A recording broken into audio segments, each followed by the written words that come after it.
Hello, everyone. Thanks for joining and welcome back. Our guest today is a very good friend, Kerry Stevenson. Kerry is the host of Making Money Matter and the founder of the Australian Gold Conference. Welcome back, Kerry. Great to be back with you, Ivan. It's very hot and sunny down here, middle of winter on the Gold Coast. Oh, nice. That sounds beautiful. Well, it's still not as hot as it is down there. I'm down in Alberta, so we're in the mountains, so it's still a little chilly, but hopefully it gets there. I wanted to get you down to talk about everything that's happening in silver and gold right now. Lots of excitement, but at the same time, silver, they're saying, it's leveled off. There was a huge breakout a few weeks ago. Where are we at with? We'll start off with silver. Where are we at with silver right now, Carrie? I still think that silver has a way to go and a lot of talk about silver at the moment. I mean, my personal favorite is always going to be gold. I am that gold lady, Yeah. but I think it would be wrong to ignore silver. I do own some physical silver, and there's a couple of silver stocks, but I think there could be coming up to a bit of a supply crunch with silver because, of course, silver is not just money, it's used for industrial uses as well. So when you see conflict around the world, there is a possibility of a little bit of a crunch. And so potentially one to watch, I would say, with silver. And if you don't have any exposure, yeah, I think it would be wrong to ignore the signs that silver has a bit of a way to go. Absolutely. And Carrie, if you look at the US dollar and let's say hypothetically it loses its status as the world's reserve currency, how do you anticipate gold and silver would be used in global trade and central bank reserves? Because central banks buy a ridiculous amount of gold, but if the US dollar loses its status of the world's reserve currency, how would gold react? How would gold be used?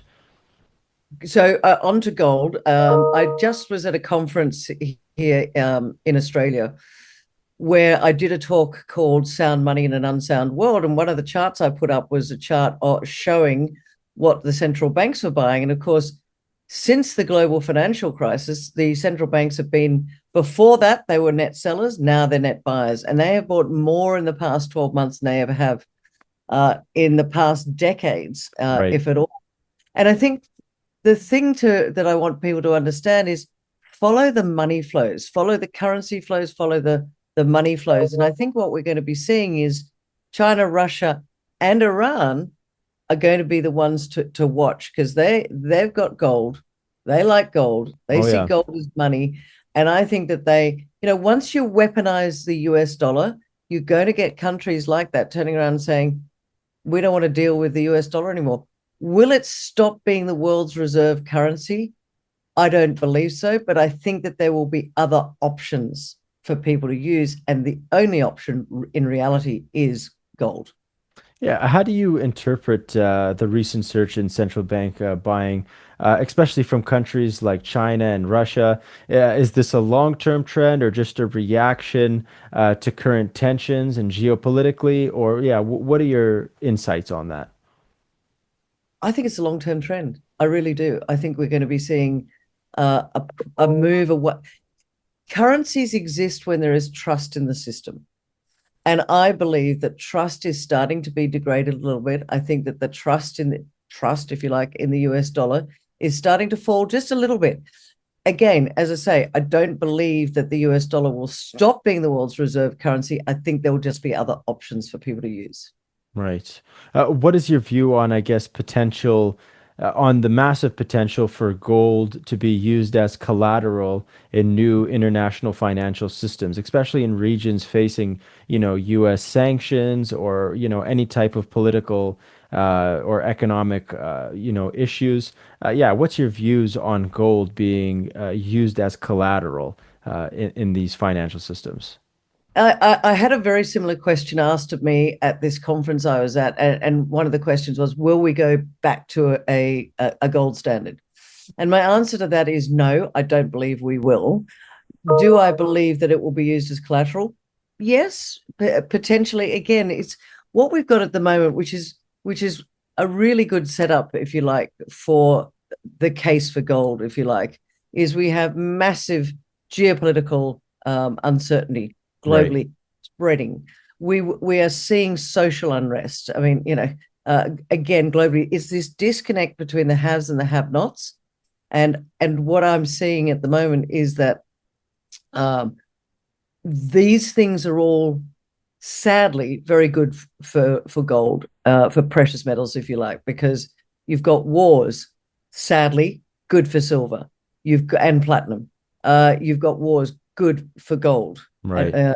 good for precious metals. You've got global uncertainty. I think that the system, if you like, the political system is flawed. You've got $37 trillion of debt over in the US, which is shocking, Yeah. can't be paid back. The system is starting to show cracks. And do you know what, Ivan?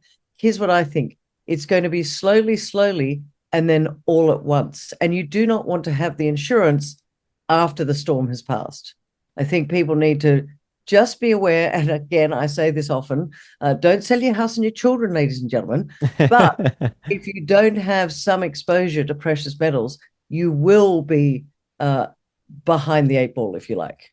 There's about $15 trillion worth of physical gold in the world sitting there costing money rather than being used. Is just absolutely insane. Monetary Metals is bringing gold back into the financial world, putting gold to productive use right now. The problem with gold, of course, in physical form is that it's heavy, it's cumbersome, it's not particularly easy to ship, and it costs money to store in a protected manner. This platform Monetary Metals created is a proven concept and allows gold to be put to productive use, so that instead of sitting there costing you money, it's actually in use earning you money. Learn how you can earn 2 to 5% in our leasing program and how accredited investors can earn up to 12% on silver paid in silver. This advertisement is not investment or financial advice. Minimum investment applies. Absolutely. I agree with you. And another question I have is how do you think digital gold and blockchain technology will affect the geopolitical dynamics of precious metals in the next decade? Like you see a lot of these blockchains and a lot of these companies come out where they're like, oh, we have digital gold, we have digital silver. How's that going to affect the precious metals landscape? I don't think it's really going to affect the precious metals landscape, to be honest. I mean, I say to you, I own physical metals, but I also use an app called Rush Gold, and Okay. that's where I sweep my fiat, because I don't like holding fiat currency. I sweep my fiat currency into my Rush Gold app, and it allows me to, buy a coffee or pay a bill. And I guess it's the digital, to me, is the use of technology to facilitate the liquidity of use for precious metals. So Hmm. rather than holding the metal and having it sit there or having to go to the vault and then, buy it or sell it, I can literally sweep. And the use of technology is my way of saying digital gold's here, but do we need blockchain? Not necessarily. Blockchain isn't the answer, in my opinion, but technology will allow that liquidity piece for gold and silver. But here's the thing, Ivan, so many people have no idea about gold.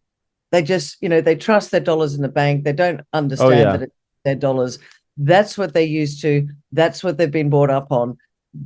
Gold is not something that many people even understand. And do you know what? Here's the thing. The industry makes it terribly difficult, because if somebody doesn't understand gold or silver, they go on to, say, a website. Let's just take actually, we won't mention any names. Let's take any website. Yeah, anyone. Go on, and if you have never bought gold or silver before, you have a plethora of options: coins, bars, different sizes, different prices. Oh, there's the buy, there's this. It's so confusing. You don't know And where guess to start. what happens? Confused minds don't buy. Right. Yeah, like I have a lot of people at work, they'll talk to me, they're like, "Oh, how do I buy silver? What do I buy?"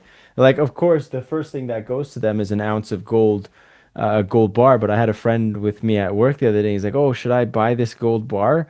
And I think it was on eBay or something, and it was like Oh 48 God. it was like $4,800 Canadian an ounce, and I was like, "You can just buy it at Costco or one of these bullion dealers for like next to spot." For like I think it's 4,600 or four. Yeah, it's about 4,600 Canadian an ounce right now. But he wanted to buy gold, but he looked at eBay and he's like, "Oh, here's an ounce of gold. I'll buy it. It's like 48 or 4,900 bucks." I was like, "Man, you're just throwing money out the door right away." And here's the thing, Ivan, and we must continually say this. You've got to really large follower on this channel. Ladies and gentlemen, do not buy precious metals off eBay or No, social media or no, any of these places. Go to a reputable dealer. You no. know, Ivan can tell you the reputable dealers in Canada and the US. I can tell you the ones down here in the southern hemisphere. But don't go and buy it off eBay or social media because, quite frankly, how do you know you're buying actually something that is what it says it is? Hello, my fellow silver and gold stacker. I just wanted to say thank you so much for watching the channel. Subscribe, please like the video, and also hit the notification bell. Keep stacking. So Oh, be careful out there, 100%. ladies and gentlemen. Yeah, no, 100%. And I wanted to ask you a little bit on the mining side. Hypothetically, like, what are the implications for precious metals carry if, let's say, a major mining nation all of a sudden nationalizes its resources or restricts exports during a geopolitical crisis? What happens to silver and gold? What happens to production? Yeah, what happens? No, I don't. There's so many places that you can get silver and gold. To be quite frank with you, I mean, Right. China doesn't allow the export of gold or silver. It keeps it. It's encouraging its citizens to purchase gold at the moment. Interesting. Shanghai Gold Exchange expanding globally. I personally, I don't think that it will have much of an effect. I mean, right now, I think that there is a bit of, if you like, boredom. The gold price is just doing its thing at the moment. It's not fallen back too far, but it has fallen back a little bit. I think about 3% in Aussie dollar terms. So people are going, oh, it's all over, it's all finished. And a pundit of mine who's a really big gold bull is like, oh, gold's going to fall back to about 2,500. I'm like, really? I don't think No, so. I don't think so. But even if it did, Ivan, the case is still there while governments around the world have to literally, you'll like this one, paper over their mistake by printing paper. The case for gold and silver is always there because, as I constantly say, you cannot print gold. You have to mine it. But if you're talking about the miners, there's still a disconnect, in my opinion, especially with the developers. Their share, if you want leverage to the gold price, and again, do your own homework, but if you want leverage to the gold price or the silver price, have a look at some of the miners. There's a disconnect. There's value, I think, to be had there. Absolutely. Now, Kerry, before you go, I'd really love for, people to connect with you, follow your work. Where's the best place they can follow your work? I'll put the links in the description below, but where can they follow you? That gold lady on Instagram. And I'm getting better at posting on Instagram, ladies and gentlemen. I'm old school, so it's taken me a while to catch up with all That's this. But okay. that gold lady, making money matter, not matter on YouTube. And I'm on X at Gold Events on X, and we run the Australian Gold Conference. So goldevents.com.au, all my handles are there. But thank you, Ivan. It's always interesting to chat with you. And I think the one thing that I'd like to leave people with is don't ignore precious metals, especially right now with the amount of debt around the world. I think we're going to be set up for something really, really interesting to come. Absolutely, I agree with you. Well, Kerry, everyone watching this, please check out Kerry's links. It's in the link in the description below. Follow her work. And, Kerry, as always, such a huge pleasure having you come down. And as the market develops, I'd love to have you back on soon. I want to say one last thing. I'm Yes, jumping on a plane next Saturday. I'm going to be at Rick Rule's Investment Symposium in Boca Raton, Florida. So nice. any of your listeners are going to be at Rick Rule's conference. It's the 7th to the 11th of July. I will be there. I'll be moderating some sessions, but I'd love you to come up and say hi and say, hey, I'm one of Ivan's followers and subscribers. So come and say hi. I'll be there. Oh yeah, I love that. Everyone watching this, you heard her. Check if you see her at the Rick Rule event, say hello. Thanks, Awesome. Ivan. Always good Yeah, to chat. yeah, great to chat. Talk to you soon, Carrie.